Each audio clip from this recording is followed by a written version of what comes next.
So today and every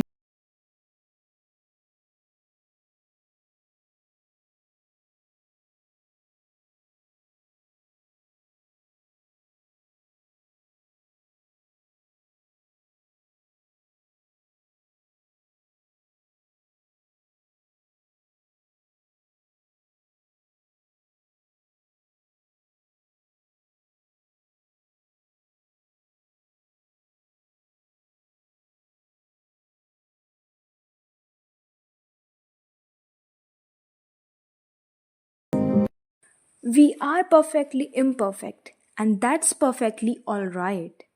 Hey guys, तो आज हम बात करेंगे the iron lady of Pakistan Muniba Mazari की, जो 3 मार्च 1987 बलूचिस्तान में पैदा हुई।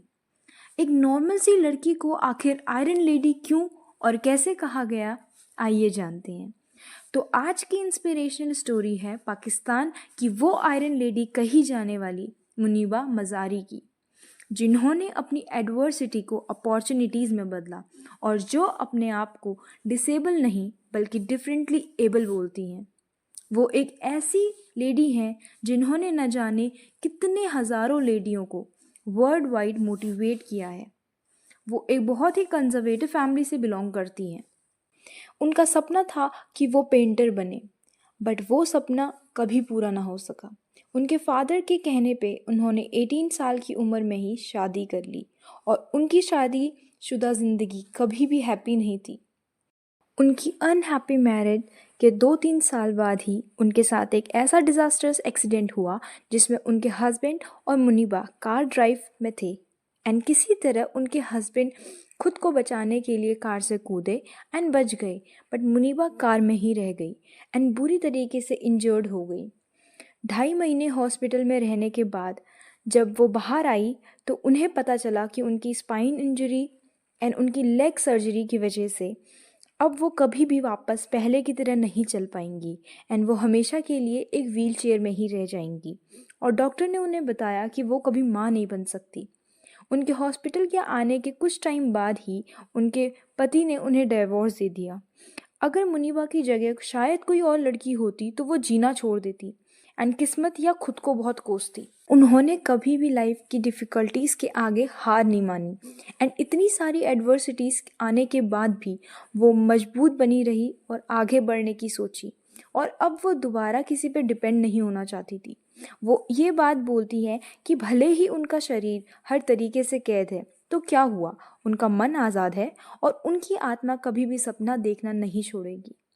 फिर वो व्हील चेयर पे होने के बाद भी पेंटिंग करने लगी और मॉडलिंग करने लगी एंड धीरे धीरे उन्होंने अपने मोटिवेशन से वुमेन एम्पावरमेंट के टॉपिक्स पे इंस्पिरेशनल स्पीच देना शुरू कर दिया, जिसकी वजह से लोगों को उनके बारे में जानने को मिला एंड जो लोग लाइफ के स्ट्रगल से भागते थे या फिर सोसाइटी के डर से खुद को कैद करने रखने के बारे में सोचते थे, उन्हें मुनीबा की लाइफ स्टोरी स्ट्रगल के बारे में पता चला एंड उन्हें इस चीज़ से बहुत इंस्पिरेशन मिली।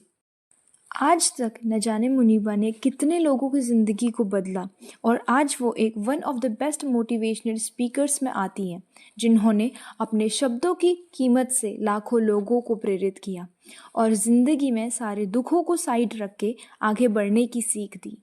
और आज के टाइम में वो संयुक्त राष्ट्र में पाकिस्तान के नेशनल एम्बेसडर हैं। और जो लोग ये सोचते हैं कि उनसे कुछ नहीं हो सकता या उनके पास किसी चीज़ की कमी है, ओ कम ऑन यार, एक बार उस बंदी को तो देखो जिसके पास भी कुछ नहीं था, जबकि उसके अपने ने उसे छोड़ दिया। अगर वो उस सिचुएशन से निकल के इतना आगे जा सकती है तो हम क्यों नहीं, तुम क्यों नहीं। तुम्हें बस अपने अंदर की हिम्मत को खुद को पहचानना है, फिर सब सही होगा और सब ठीक होगा। उनकी इम्परफेक्ट लाइफ ने उन्हें वैसे परफेक्ट वुमेन बनाया जिसका शायद किसी ने सोचा भी ना हो। लाइफ में पूरा परफेक्ट तो कोई भी नहीं होता, तो हम खुद की काबिलियत पे भरोसा क्यों नहीं करते हैं। हमें बस वो भरोसे की ज़रूरत है जो हमारे खुद से आए और हमें खुद के टैलेंट को पहचानने पे मजबूर कर दे। मुनीबा मज़ारी की लाइफ की सक्सेस स्टोरी लोगों को सोचने पर मजबूर कर देती है कि चाहे लाइफ में कुछ भी हो जाए, अगर तुम दोबारा उठ के खुद को संभालो, खुद को पहचानो और खुद को बेहतर बनाने के लिए कदम उठाओ तो कभी किसी से नहीं हारोगे। वो बताती हैं कि लाइफ में बहुत उतार चढ़ाव है और बहुत उदासियाँ और खुशियाँ भी हैं। जहाँ कुछ अच्छा है तो वहाँ कुछ बुरा भी है, और यही चीज़ हमें वो बनाती है जो आज हम हैं। और लाइफ में कुछ ऐसे पावरफुल इंसिडेंट होते हैं जो हमारे अंतरात्मा को और खुद हमें पूरी तरीके से बदल देते हैं। वो बदलाव बुरे भी हो सकते हैं और अच्छे भी, पर वो हमारे ऊपर निर्भर है कि हम उस इंसिडेंट को हिम्मत हार के एक्सेप्ट करते हैं या फिर हिम्मत बना के और खुद पे भरोसा रख के।